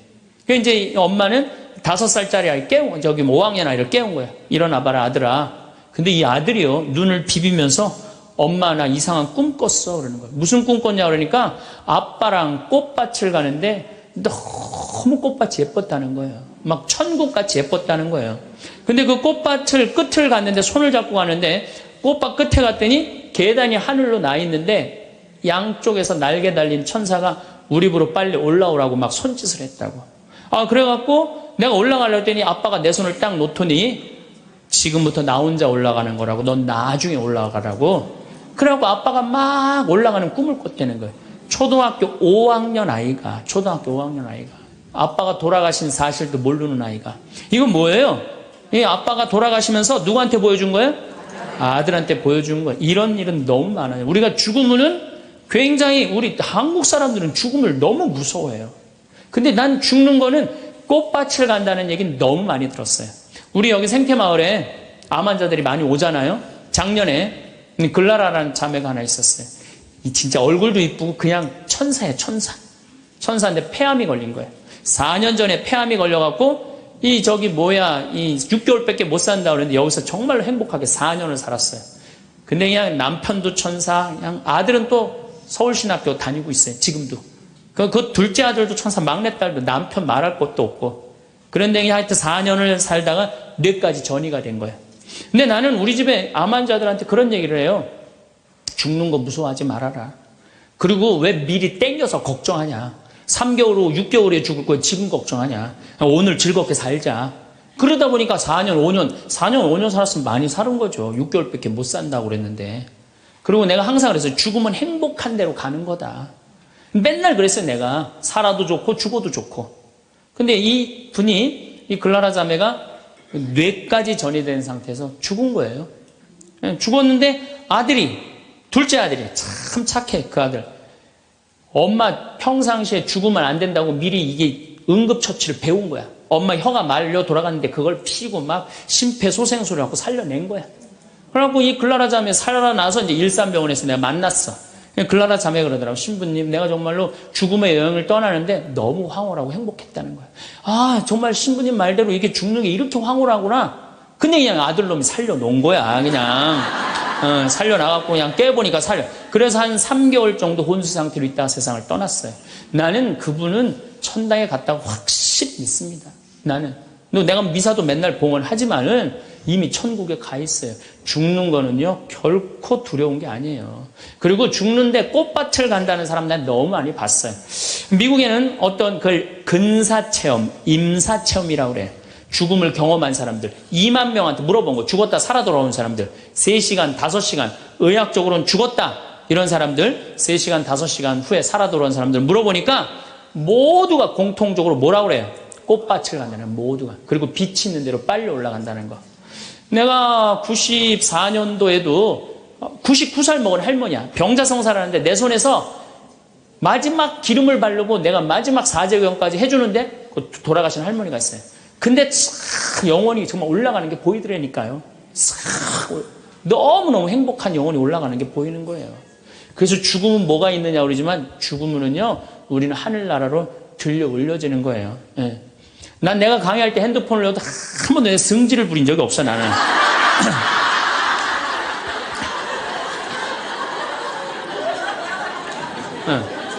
하늘로 싹 불러 올라가는 거예요. 그래서 티베트에는 사자의 서라는 책이 있어요. 그 사자의 서라는 책을 보면은요 죽으면 꽃밭을 간다는 거. 동양이나 서양이나 거의 죽고 난 다음에 세상은요 무섭고 깜깜한 데로 가는 게 아니에요. 근데 일본의 한 의사가 너무 힘들어서 자살을 했어요. 그랬더니 땅속으로 빨려 들어가는 거야. 근데 살아 돌아온 거야. 그리고 난 다음에 자살하고 살아 돌아온 사람 다 물어보니까 다 똑같은 경험을 했다는 거야. 그래서 돌아다니면서 뭐라 그래요? 자살하지 말라고. 죽어서 좋은 데 가려고 그러면은 자살하지 말라고. 그리고 강의하고 다니는 교수도 있어요. 죽고 난 다음에 세계가 너무 많은 거예요. 우리 죽고 난 다음에 뭐가 있냐고 그러지만 실질적으로 죽고 난 다음에는 하늘나라가 펼쳐지는 거예요. 그리고 여러분들 하느님 믿었으니까 어떻게 되는 거야? 어디로 가? 하늘나라로 가는 거죠. 여러분들은 그런 믿음과 확신이 있어야 돼. 근데 우리 천주교 교우들은요 하늘나라에 대한 희망 별로 없어요. 그저 미사 예물을 보면은 오늘도 내가 예물 보니까 맨 대학 입시, 딸 결혼, 뭐 애 생기게 해주고 땅 팔리게 해주고 뭐 월세 나가게 해주고 전세나 그건 미사 예물이 아니에요. 미사는 예수님의 십자가상의 제사를 통해서 우리가 구원의 업적을 쌓는 거예요. 구원의 공로를 나누어 받는 거예요. 그러니까 미사를 드릴 때 내 영혼이 구원받기를 간절하게 예물을 내야 돼. 근데 자기 이름을 쓰고 자기의 구원을 위해서 미사 예물 내는 사람 한 사람도 없어요. 다 자식, 남편, 부모를 위해서야지 자기를 위해서는 안 된다 이거예요. 내가 언젠가 방송에도 얘기했지만은 성 안셀모 성인이 살아서 자기를 위하여 드리는 미사 한 대는 죽어서 드리는 위령 미사 1000대보다 낫다고 그래. 근데 여러분들은 자기를 위해서 한 번도 안 드리는 거 아니에요. 내가 구원받기를. 여러분들 비오 신부님 1918년서부터 1968년까지 50년 동안 오상받은 비오 신부님 아시죠? 그 비오 신부님 매일 피를 3분의 1컵을 쏟았어요. 의사 3명이서 평생을 감염이 될까 치유가 될까 옆에 붙어 있었는데 아무 소용이 없었어요. 이 비오 신부님은 처음에 너무 고통스러워서 이거 붕대 감고 다녔어. 다른 사람 표시도 안 내려고. 근데 어쩔 수 없이 당신이 표시로 나오는 수밖에 없었죠. 이분은 미사를 보통 2시간, 3시간 드렸어요. 하고 온 많은 사람들이 이분 덕에 성화가 많이 됐죠. 근데 이분이 뭐라고 그래요? 미사야말로 가장 아름다운 구원의 제사라고 그랬어요. 미사를 가장 귀하게 여긴 현대 성인이에요. 그러니까 여러분들 미사처럼 좋은 게 없는 거예요. 그 미사 시간 예수님의 십자가상의 제사를 통해서 내 구원의 은혜를 받는 거야. 근데 우리는 죽고 난 다음에 생각 거의 안 해요. 그냥 살아서 디립다 받고 싶은 거지. 그냥 살아서. 이것도 내가 뭐 욕심에 욕심. 하늘나라에 대한 희망을 가져야죠. 어쨌든 또 더 재미난 거. 이것도 내가 방송에서 얘기한 건데 15년 전에 평택 비전동 본당 신부할 때 1월 첫 주에 엄마, 아빠, 딸 4명이 눈이 빨개져 갖고 왔어요. 자기네들 성당 다니고 싶다는 거예요. 원래 성당 안 다니는데. 왜 성당 다니려고 그러느냐? 그랬더니 아버지가 살아생전에 하느님이 있긴 뭐가 있느냐? 그 니네들이 예수쟁이들이 니네들 돈 뺏어 먹으려고 천당, 지옥 겁주는 거다. 죽으면 끝이다. 평생 그랬대요. 하느님을 믿느니 뭘 믿는다? 내 주먹을 믿는다. 맨날 그랬대요. 근데 이 할아버지가 12월 20일 날 돌아가신 거야. 돌아가셨는데 저승길이 있는 거야. 미치는 거지. 죽었는데 아무것도 없는 줄 알았는데 저승길이 있으니 얼마나 미치겠어요. 그래갖고 저승사자들한테 매달렸대요. 난 돌아가야 된다고. 그래갖고 아버지를 하관을 땅에다 묻는데 관을 두들기더래요. 뚜껑을 열어보니까 이게 진짜 내가 경험한 거예요. 뚜껑을 열어보니까 아버지가 살아 돌아온 거예요. 그러면서 저승 얘기를 해준 거예요. 저승길이 있더라. 너희들 정말로 하느님을 믿어라. 그리고 일주일을 살고 돌아가신 거예요, 할아버지. 그러고 난 다음에 이제 1월 초에 나와갖고 눈이 빨개갖고 성당 나오겠다고. 저는 그런 경험을 너무너무 많이 해요. 그런 경험을. 저만 그런 게 아니에요. 여러분들도 인생 살아오면서 하느님의 손길이 다 있었어요. 순간순간 다 있으셨죠? 근데 왜 까먹어요? 기도하지 않아서 까먹는 거예요. 끊임없이 기도하고 끊임없이 감사하고 내가 기쁘게 살지 않고 욕심 펴서요. 그 하느님의 모든 사랑과 은혜를 다 까먹고 사는 거예요.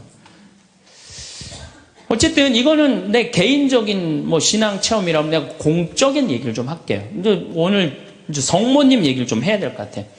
성모님이 세계 곳곳에서 지금 발현을 하세요. 그 중에 아주 공식적인 발현 3가지만 말씀을 드릴게요. 1531년 멕시코 과달루페에 성모님이 발현을 하세요. 1531년 12월 9일 날 발현하세요. 근데 이 12월 9일이 동방교회는 아예 처음부터 원죄 없이 잉태되신 축일이야. 우리는 나중에 지냈는데 동방교회는 처음부터 원죄 없이 잉태되신 성모님 축일이 12월 9일이에요.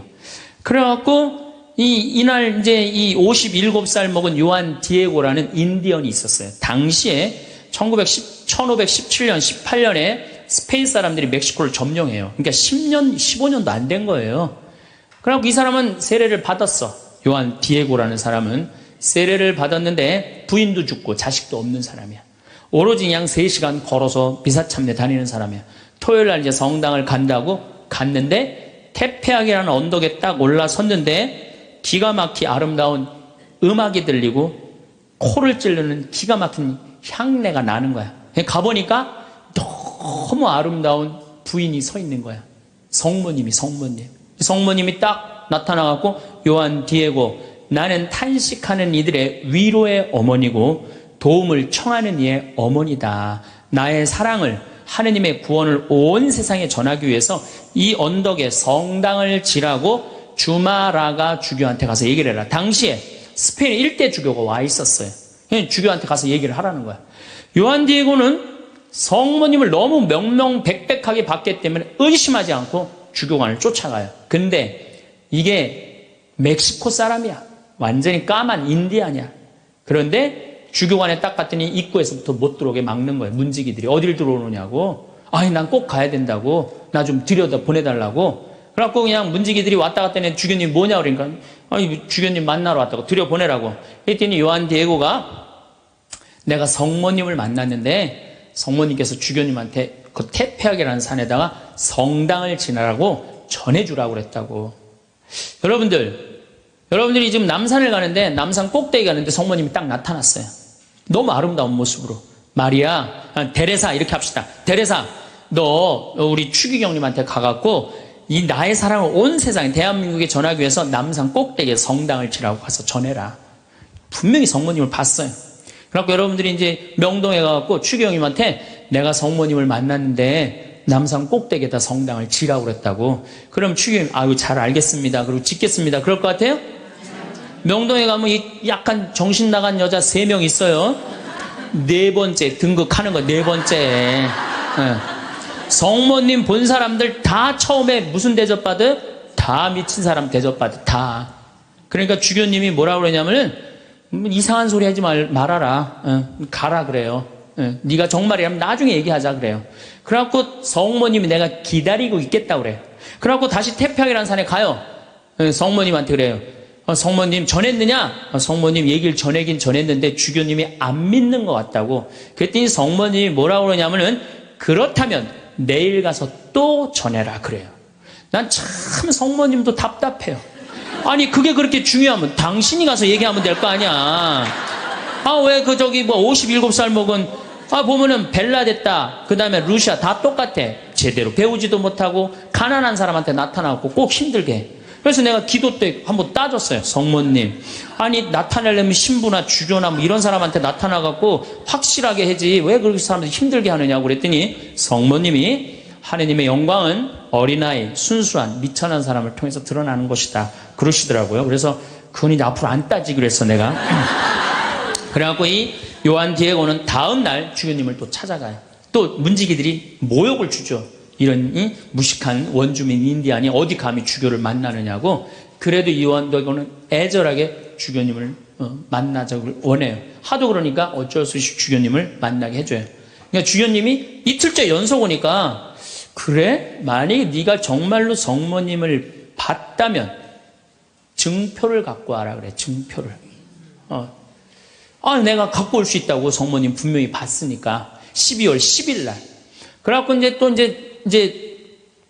가갖고 성모님한테 가요. 성모님이 기다리고 있어.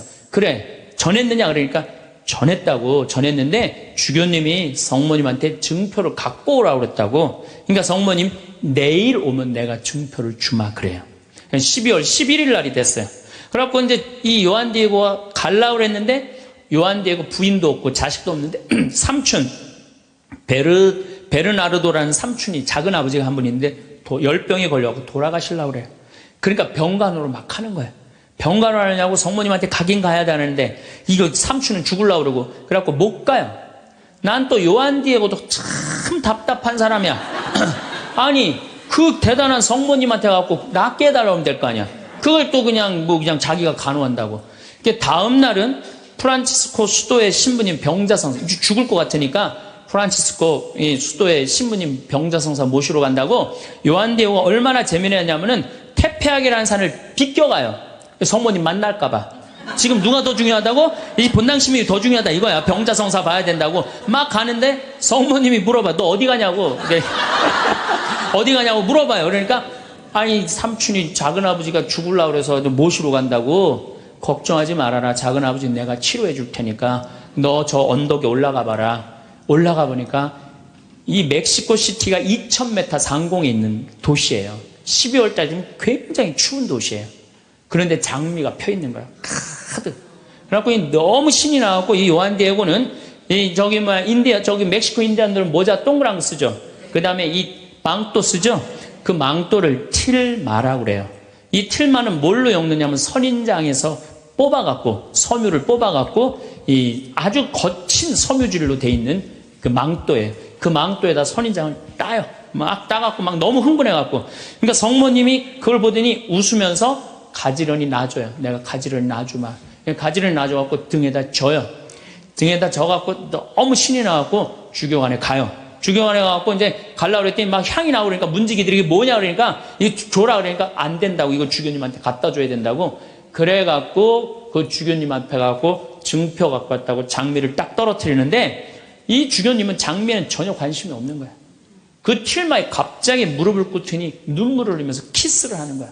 아니 그 틸마가 얼마나 더럽고 지저분하겠어요.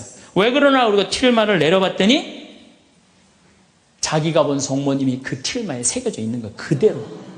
그런데 이 새겨져 있는 색깔 자체가 이건 도저히 1500년대에 만들 수 없는 색깔이야. 너무 예쁜 거 성모님이. 너무 예쁘고 너무 곱고 옷 색깔도 너무 화려하고. 그러니까 과학자들이 계속 연구를 해봤어요. 과연 1500년대에 저 물감을 만들 수 있을까? 그 과학자들이 결론은 못 만든다. 그래갖고 그냥 이 소송당에 이제 주교님 소송당에 걸어놓고 성당을 진 거죠. 그리고 12월 10일 날 같은 날 성모님은 베르나르도라는 삼촌한테 나타나서 다 치유를 해줘요. 그리고 네 조카가 이런 기적을 발현을 봤다. 다시 한번 확증을 해주죠. 그 바람에 7년 사이에 인디언들이 멕시코 스페인 사람들이 무서워서 나와서 세례를 안 받거든요. 세례를 안 받다가 800만 명이 7년 만에 다 세례를 받아요. 나는 유럽 교회는 사도들이 전교를 했다면 아메리카는 성모님이 난 전교했다고 믿어요. 성모님이. 그래서 그 수많은 사람들이 순례를 하잖아요. 근데 더 기가 막힌 건 이 선인장에서 엮은 거는 30년, 50년이면 사고 없어져요. 근데 500년이 지난 지금도 그대로 모셔져 있는 거예요. 500년이 지난 지금도. 제가 지난 40일 동안 LA 순회 강연을 갔는데 중간 일주일 동안 성모 승천 대축일 그 기간 동안을 멕시코의 과달루페에 갔다 왔어요. 갔다 왔는데요. 1m 20된 그 성모님 사진이요. 그 틸마에 새겨진 게요. 저 아직도 살아있는 것 같아요. 너무너무 은혜롭고. 그러니까 여러분들 나는 신앙이 약하다. 성주순례 가면 돼. 성주순례 가고 하느님의 살아있는 증표를 보면 돼. 예루살렘에 가보고 이집트에 가보고 티벳 이번에 지진 일어난 어디야? 터키도 가보고 그리스도 가보고 그러면은요 살아있는 하느님 역사 안에 왔다 가신 예수님을 만날 수 있어요. 그냥 그런 데는 안 가고 그런데 돈 쓰는 건 아깝고 그냥 누워갖고 그냥 하느님이 있나 없나 이러고만 앉아있으니 무슨 돈으로 애 휴학 시키고 학교 무슨 학교예요 그냥. 여러분들 영혼이 더 중요한 거지. 공부도 못하는 놈들 뭐하러 그냥 학교를 보내고 학원을 보내고 그래요. 그런데 더 기가 막힌 사건이 벌어져요. 1963년 성모님의 눈동자가 이상해서 사진을 찍어봐요. 사진을 찍어봤고 현미경으로 6배 확대를 해보니까 성모님 눈동자에 3사람이 있는 거야. 자세히 더 기가 막히게 해보니까 그건 그림으로는 도저히 불가능한 거. 비친 그 그림인데 첫사람이 누구냐면 그 요한 디에고 초상하고 똑같은 거야. 두 번째는 주마라가 죽여. 세 번째도 같이 있던 사람. 그게 500년이 지나도록 몰랐던 거예요. 물론 거기에 기적은요, 이거 한 3배만한 성당이 있는데 요만한 사진으로 꽉 찼어요. 그 과달루페 성모님을 통해서 기적이 일어난 건 그건 말할 것도 없고 그건 말할 것도 없고. 이 과달루페의 성모님, 이거 우리 이 사진에 이제 방송에 나갈 거예요. 성모님 다 멋있게 나갈 거예요. 지금도 그 저는 그 성주순례 가서 제가 거기서 미사도 봉헌했지만은 그 엘리베이터로 돼 있어요. 에스컬레이터라고 그러냐? 하도 사람이 많으니까 스면은 쭉 지나가서 볼 수 있어요. 그리고 또 뒤쪽으로 또 돌아. 그럼 또 뒷걸음하고 또 쭉 가면서 볼 수 있어. 내가 묵주기도 5단을 하면서 그 성모님만 봤는데도요, 그렇게 은혜롭더라고요. 내가 그 사진도 지금 사갖고 왔는데 보고 있으면 너무너무 행복해요. 성모님이 얼마나 우리 아들 구원 사업을 많이 신경을 쓰시겠어요. 또 1858년 2월 11일부터 7월 16일까지 18번에 걸쳐서 벨라데타라는 소녀한테 나타나요. 루르드의 성모님. 이 피레네 산맥 밑에 있는 조그만 동네에 루르드라는 게, 그 보면 그냥 저 피레네 산맥이 꼭대기까지 보여요. 근데 이 아이가 너무 가난한 거야. 2월 11일 날 피레네 산맥 프랑스 끝에 있으면요 추워요. 너무 추워하고 땔감을 모으러 가. 막 땔감을 모으러 가는데 동굴에 빛이 나는 거야. 부인이 보이는 거야. 너무 아름다운 마담이 보이는 거야. 너 나한테 계속 올 수 있느냐? 네, 마담. 처음에 이름을 밝히지 않아요. 그리고 이 벨라데타도 14살 난 아이도 마담이라고 그래. 근데 동생한테 얘기를 해요. 야, 너 비밀 지켜야 된다. 내가 오늘 성모님 봤거든. 그러니까 아무한테도 말하지 말아라. 근데 이 동생이 집에 가자마자 엄마, 언니가 성모님 봤대. 그러니까 엄마가 어떻게 했을 것 같아요? 귀싸대기를 때려요. 그걸 쓸데없는 소리 하지 말라고. 그러니까 성모님 보고 되게 많이 맞아요, 보면은. 많이 맞아. 성모님 보는 게 좋은 거 아니야, 여러분들. 괜히 성모님 봤다 어디에 가면 꼭 꽂은 사람 취급당하니까 나한테 성모님이 나타났으면 좋겠다. 그런 거 꿈도 꾸지 마세요.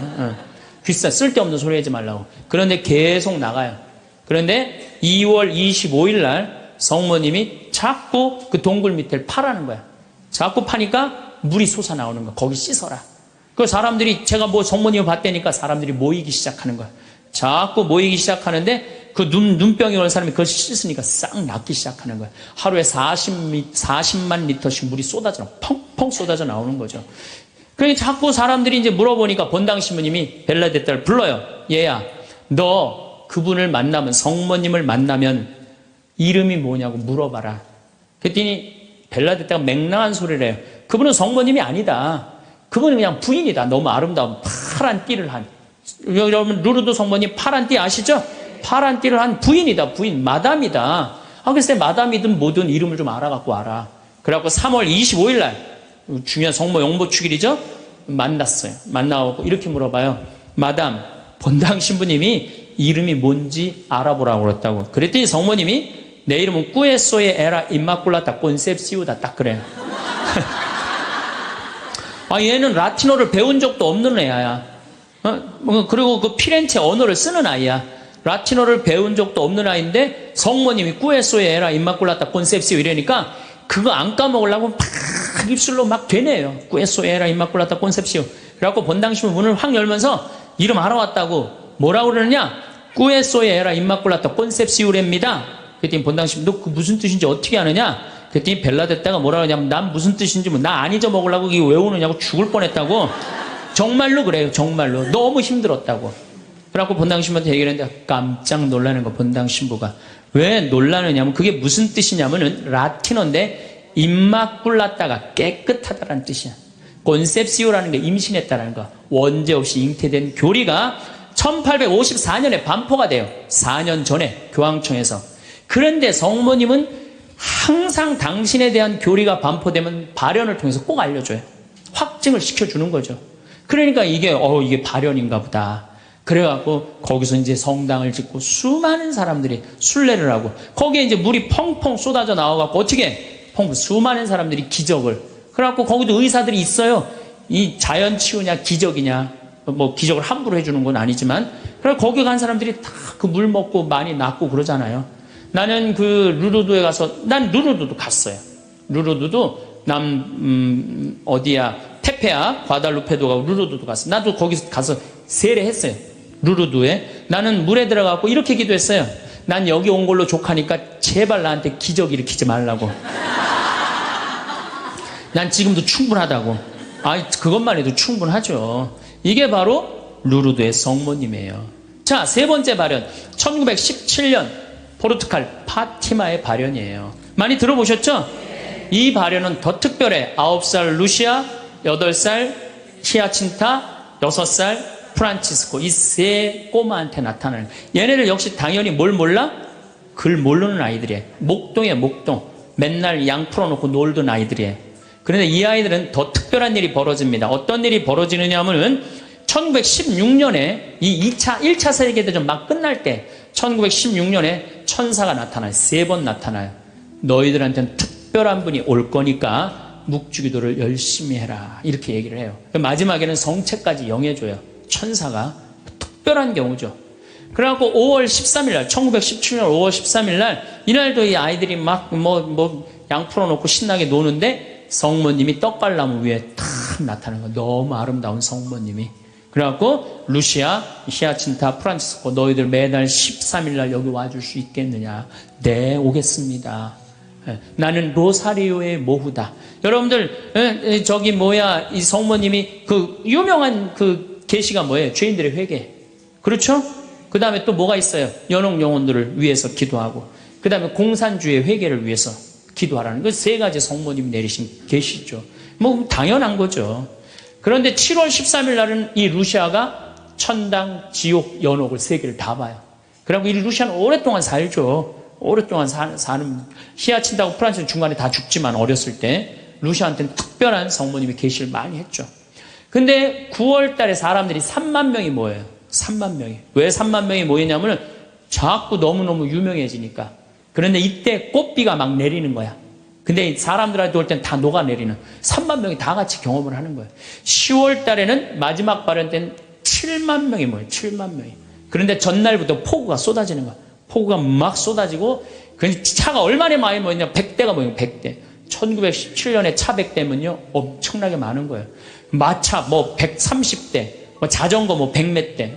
그리고 7만 명이 걸어서 그냥 환자들 끌고 그냥 다 7만 전 세계에서 온 거예요. 유럽 전 세계에서. 근데 그냥 전달도 12시에 딱 오셨는데 아니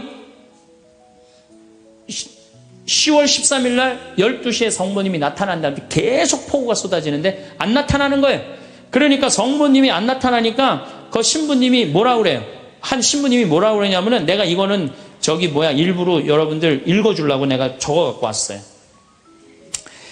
이 전날 밤 그곳을 꼬박 세운 한 신부가 물었다. 몇 시에 오시니? 정오에 오십니다. 루치아가 대답했다.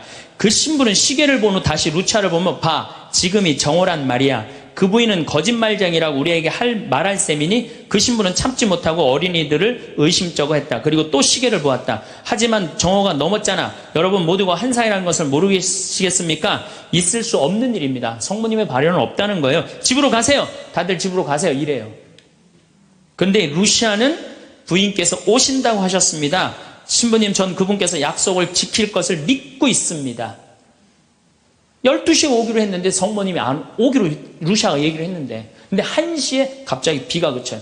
난 또 성모님도 정말로 답답해요.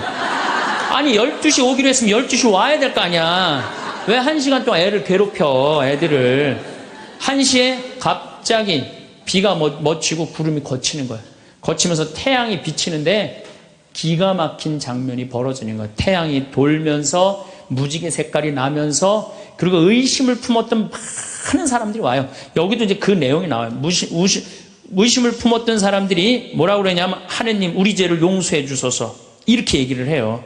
왜 그러느냐면은 무신론자, 회의론자들이 와갖고 왜 이 공포에 질려서 그러냐면 태양이 돌면서 그 뜨거운 태양이 땅으로 떨어지는 거. 너무 뜨거워갖고 이 사람들이 이게 마지막 심판인가 보다. 공포에 질린 거지, 7만 명이. 그래갖고 막 울면서 막 살려달라고 그러고 그냥 우리를 좀 제발 용서해달라고 그렇게 15분 동안 태양이 온갖 조화를 비추고 딱 제자리에 돌아갔는데 더 놀라운 건 그 7만 명 모두가 이틀 동안 비가 젖었는데 다 비가 말랐고 30cm 진흙이 깨끗하게 꾸들꾸들해진 거예요.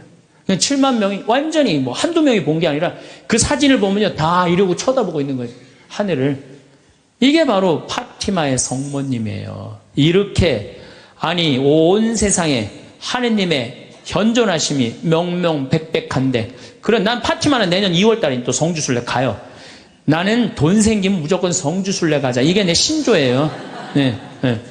이제 파티마에 갈 거예요. 여러분들도 성지 다니세요. 예루살렘도 가시고 제발. 아니 개신교 다니는 분들은 어떻게 해서든지 돈 모아서 개 모아서 가는데 천주교들은 안 가. 우리 하늘나라에 대한 희망이 없어서 그래요.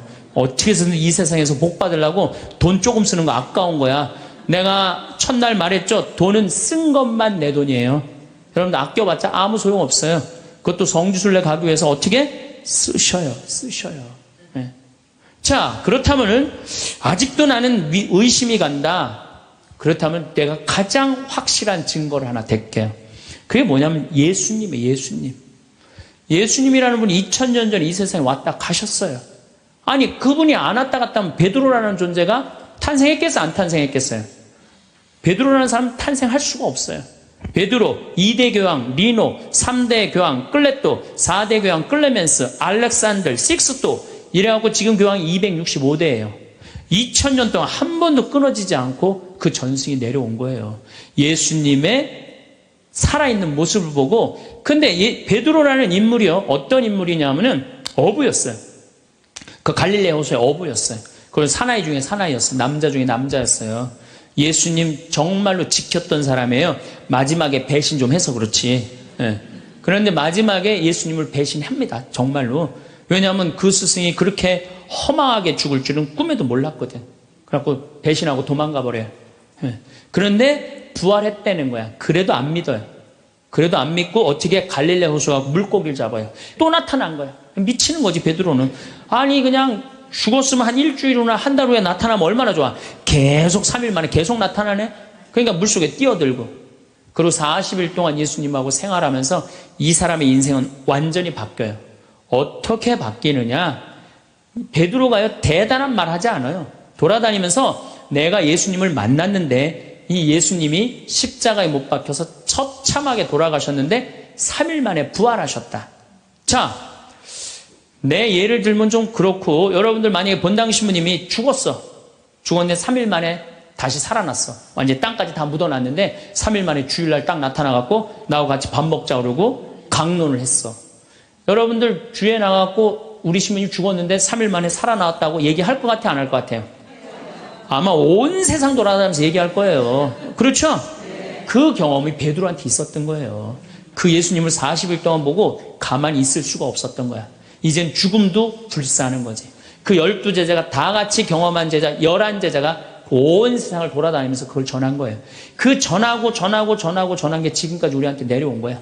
그러면 이 성서, 그 사람들이 이제 베드로가 전한 얘기를 적어갖고 성서 안에 예수님을 써놓은 거예요.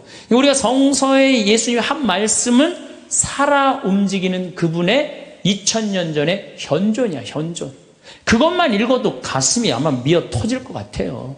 근데 그냥 성서도 안 읽고 성지순례도 안 읽고 그냥 맨날 천장에 누워갖고 예수님 있는 거야 없는 거야 이러고 의심을 하고 앉아있으니 이게 얼마나 한심한 유혹에 얼마든지 빠질 수 있어요. 자, 그랬더니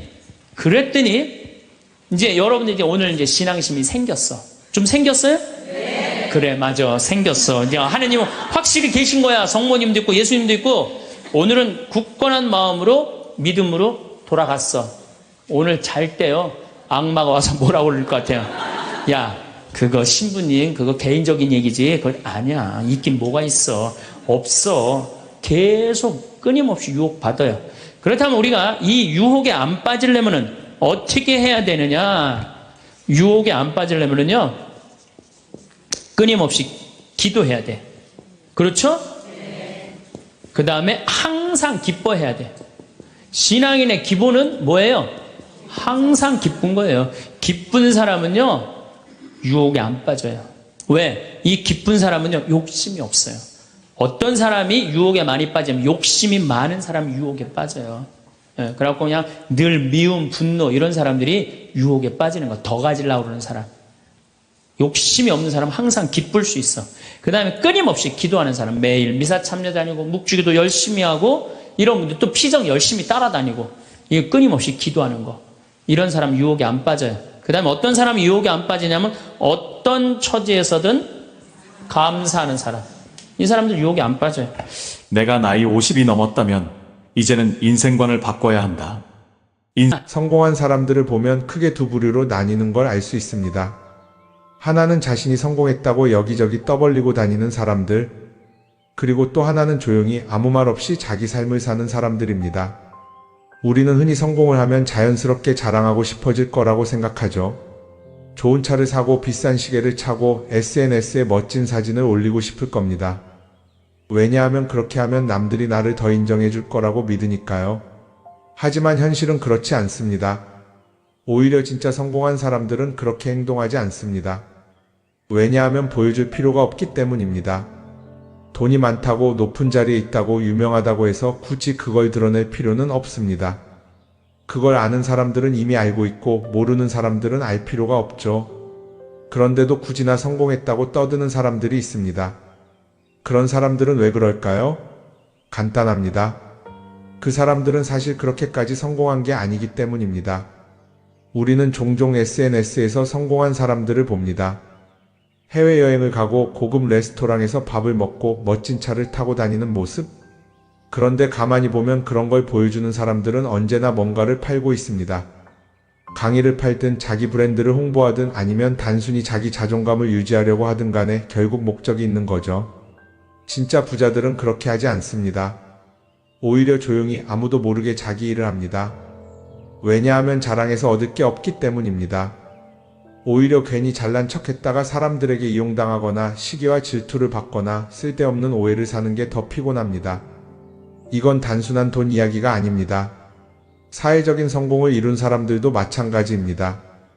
진짜 실력 있는 사람들은 자기 실력을 굳이 떠벌리지 않습니다. 왜냐하면 그럴 필요가 없으니까요. 자기 분야에서 최고라면 사람들이 먼저 알아서 찾아옵니다. 반대로 실력이 부족한 사람일수록 자기를 포장하려고 애씁니다. 우리가 흔히 듣는 말이 있죠. 빈수레가 요란하다. 이 말이 괜히 있는 게 아닙니다. 정말 내실이 있는 사람들은 굳이 시끄럽게 굴지 않습니다. 반대로 겉만 번지르르한 사람들은 자기가 얼마나 대단한지 떠들고 다닙니다. 이걸 좀 더 현실적인 예로 들어볼까요? 동창회에 나가면 꼭 이런 사람이 있습니다. 옛날에는 별거 아니었는데 갑자기 잘 됐다고 나타나서 자기가 얼마나 성공했는지 자랑하는 사람. 처음에는 다들 와 대단하다 하고 들어주지만 시간이 지나면 어떨까요? 대부분 속으로 이렇게 생각할 겁니다. 저 사람 뭐 저렇게까지 티를 내? 결국 그런 사람은 점점 멀어지게 됩니다. 반면에 정말 성공한 사람들은 조용합니다. 굳이 자기가 어떻게 살고 있는지 설명하지 않죠. 그런 사람들은 오히려 주변에서 먼저 알아보고 자연스럽게 존경을 받습니다. 그게 진짜 성공입니다. 그럼 우리는 어떻게 해야 할까요? 내가 뭔가를 이루었을 때 굳이 남들에게 알릴 필요가 있을까요? 물론 가까운 사람들에게 좋은 소식을 전하는 건 좋습니다. 하지만 굳이 모든 사람들에게 나 이렇게 잘 살고 있어요 하고 알릴 필요는 없습니다. 그런 행동은 결국 나에게 득이 되지 않습니다. 성공이라는 건 원래 조용한 겁니다. 내가 잘 되고 있으면 주변 사람들이 자연스럽게 알게 됩니다. 굳이 내가 말하지 않아도 내 행동과 태도에서 묻어나오게 되어 있습니다. 그러니 굳이 보여주려고 애쓰지 마세요. 오히려 그게 더 진짜 성공한 사람의 태도입니다. 사람은 사회적 동물이라고 하잖아요. 혼자 살아갈 수 없고 결국 사람과의 관계 속에서 기쁨도 얻고 때로는 상처도 받습니다. 그런데 한 가지 생각해 볼 게 있어요. 우리가 정말 인간관계가 필요해서 맺고 있는 걸까요? 아니면 그냥 그래야 한다고 배워서 어쩔 수 없이 유지하고 있는 걸까요? 어릴 땐 친구 많으면 좋다고 하죠. 사회생활에서도 인맥이 중요하다는 말을 많이 합니다. 그런데 정작 주변을 보면요. 인간관계가 넓은 사람일수록 스트레스를 더 많이 받아요. 전화벨이 울릴 때마다 이번엔 또 무슨 부탁일까 싶고 단체 채팅방에서 메시지가 올 때마다 이걸 또 어떻게 대답해야 하나 고민하죠. 관계가 많아질수록 책임과 피로도 함께 늘어나는 겁니다. 어떤 사람들은 인간관계를 줄이면 외롭지 않겠냐고 해요. 그런데 가만히 생각해보면 진짜 외로움을 느끼는 순간이 언제인지 아세요? 오히려 불필요한 인간관계 속에 있을 때입니다. 같이 밥을 먹고 얘기를 나누는데도 뭔가 허전하고 대화가 컥 돌고 속마음을 나누지도 못할 때, 그럴 때 우리가 더 외롭다고 느끼죠. 그렇다고 당장 인간관계를 다 끊어버릴 순 없겠죠. 하지만 적어도 내가 정말 소중하게 여겨야 할 관계와 그냥 관성적으로 유지하는 관계는 구분할 필요가 있습니다. 예를 들어 매번 나한테 부탁만 하고 정작 내가 어려울 땐 연락 한 번 없는 사람.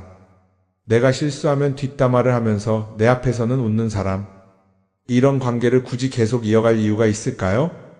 가끔은 이런 경험도 있을 거예요. 우연히 어떤 사람과 친해졌는데 만난 지 얼마 되지도 않았는데 너무 많은 걸 털어놓는 사람들 있죠. 자기 속사정부터 가족 문제, 직장 고민까지 쏟아내는 사람들. 이런 경우 두 가지의 가능성이 큽니다. 하나는 그냥 감정적으로 의존할 사람이 필요해서일 수도 있고 또 하나는 내가 믿을 만한 사람인지 떠보는 걸 수도 있어요. 어떤 경우든 이런 관계는 오래가기 어렵습니다. 사실 친밀함이라는 건 시간이 필요한 법이에요. 적당한 거리를 두고 천천히 서로를 알아가야 하는데 초반부터 급격하게 가까워진 관계는 쉽게 무너지는 경우가 많습니다. 처음엔 친하다고 생각했는데 어느 순간 사소한 일로 틀어지고 결국 남보다 못한 사이가 되는 거죠. 그러면 인간관계를 어떻게 해야 할까요? 답은 간단합니다. 억지로 맺지 말고 굳이 유지하려고도 하지 않는 거예요. 내가 편한 관계라면 자연스럽게 이어질 것이고 그렇지 않다면 서서히 멀어질 겁니다. 그리고 그걸 억지로 붙잡지 않아도 괜찮습니다. 관계를 유지하는 데 에너지를 쓰기보다는 정말 소중한 관계에 집중하는 게 더 낫지 않을까요? 어떤 사람은 내가 인간관계를 줄이면 나중에 나 혼자 남는 거 아니냐 걱정하기도 해요. 그런데 생각해보면요. 진짜 나를 위하는 사람은 많지 않아요. 인간관계를 줄인다고 해서 완전히 혼자가 되는 게 아닙니다. 오히려 불필요한 관계를 정리하고 나면 남아있는 관계들이 더 단단해지고 가치 있게 느껴질 겁니다. 예전엔 인맥이 자산이라는 말을 많이 했어요. 그런데 요즘은 꼭 그렇지도 않죠. 오히려 불필요한 인간관계가 많으면 그게 짐이 될 수도 있어요. 적당한 거리, 적당한 선. 이걸 잘 지키는 게 결국엔 가장 편한 인간관계를 유지하는 방법 아닐까요? 한번 곰곰이 생각해 보세요. 지금 내 주변에 있는 사람들 중에서 내가 정말 편하게 만날 수 있는 사람이 몇 명이나 되는지, 내가 억지로 맞춰주고 있는 관계는 없는지. 관계를 줄이면요, 외로워지는 게 아니라 오히려 더 자유로워집니다. 그리고 자유로워진 만큼 내 인생에서 정말 중요한 것에 집중할 수 있게 됩니다. 인간관계 너무 많은 걸 신경 쓰다 보면 정작 중요한 걸 놓칠 수 있어요. 그러니까 이제는 한 번쯤 정리해보는 것도 나쁘지 않을 겁니다. 사람들이 돈을 많이 벌고 싶어 하는 이유가 뭘까요? 단순히 돈이 많으면 좋으니까? 물론 그것도 있겠지만 사실 돈을 원하는 진짜 이유는 더 나은 삶을 살기 위해서겠죠. 그런데 문제는 돈을 많이 번다고 해서 반드시 삶이 나아지는 건 아니라는 겁니다. 오히려 더 많이 벌수록 더 많이 쓰게 되는 경우가 많아요. 가끔 이런 생각해 본 적 없으세요? 예전에는 돈이 지금보다 훨씬 적었는데 이상하게 그때가 더 여유로웠던 것 같다. 왜 그럴까요? 사실 우리가 원하는 건 돈 그 자체가 아니라 돈을 통해 얻을 수 있는 자유인데 돈을 벌면 벌수록 그 자유를 잃어버리는 경우가 많아요. 더 좋은 차, 더 좋은 집, 더 좋은 옷을 사면서 점점 더 많은 돈이 필요해지고 결국엔 돈을 벌기 위해 또다시 일해야 하는 악순환에 빠지게 되는 거죠. 한번 생각해 봅시다. 우리가 정말 필요해서 뭔가를 사는 경우가 얼마나 될까요? 필요해서라기보다는 남들이 가지고 있으니까, 없어 보이기 싫으니까, 혹은 그냥 기분 전환을 위해서 소비하는 경우가 훨씬 많아요. 그리고 그런 소비를 할 때마다 스스로 이렇게 합리화를 하죠. 이 정도는 나를 위한 투자야. 그런데 가만히 보면 그 소비가 진짜 나를 위한 소비인지 아니면 그냥 사회가 만든 기준에 끌려가고 있는 건지 헷갈릴 때가 많습니다. 예를 들어 예전에는 스마트폰 하나면 충분했는데 이제는 스마트워치도 있어야 하고 무선 이어폰도 필요하고 태블릿도 있어야 할 것 같고 하나를 사면 또 다른 무언가가 필요해지는 시기예요. 사실 이건 우리가 그렇게 만들어진 겁니다. 광고도 그렇고 SNS도 그렇고 자꾸 우리에게 이렇게 말하죠. 이걸 사야 더 행복해질 수 있어요. 그런데 정작 그걸 사고 나면 어때요? 처음 며칠은 좋죠. 그런데 시간이 지나면 또 다른 걸 사고 싶어져요. 왜냐하면 물건이 우리를 오래 행복하게 만들어주지는 않거든요. 특히 요즘은 SNS가 이런 소비 심리를 더 부추기는 것 같아요. 예전에는 친구들끼리 만나서 나 새로 샀어 하고 자랑하는 게 전부였는데 이제는 SNS에 올리면서 전 세계 사람들에게 보여주잖아요. 그러다 보니까 남들도 다 뭔가를 사서 올리고 나도 따라해야 할 것 같은 기분이 드는 거예요.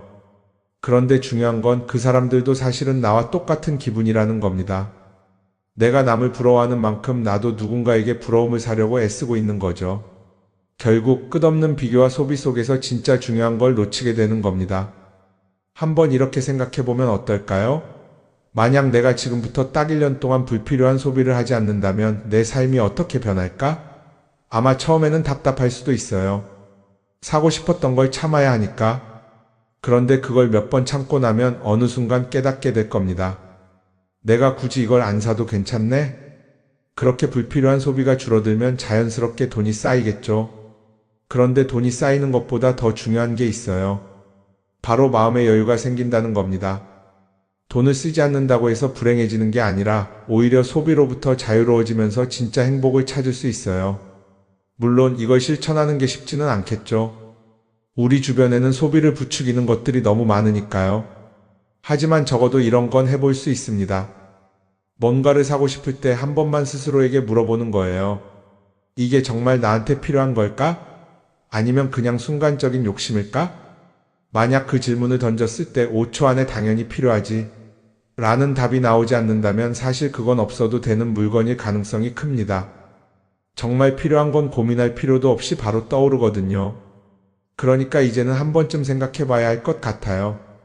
나는 지금 내가 원하는 삶을 살고 있는 걸까? 아니면 남들이 만든 기준에 맞추기 위해 내 시간을 팔고 있는 걸까? 소비를 줄인다는 건 단순히 돈을 아끼는 게 아닙니다. 그건 결국 내 삶의 선택권을 되찾는 일이거든요. 돈을 많이 버는 것도 중요하지만 더 중요한 건 그 돈을 어떻게 쓰느냐입니다. 그리고 때로는 아무것도 사지 않는 게 최고의 선택일 수도 있어요. 우리는 요즘 SNS 없이 사는 게 거의 불가능한 시대에 살고 있죠.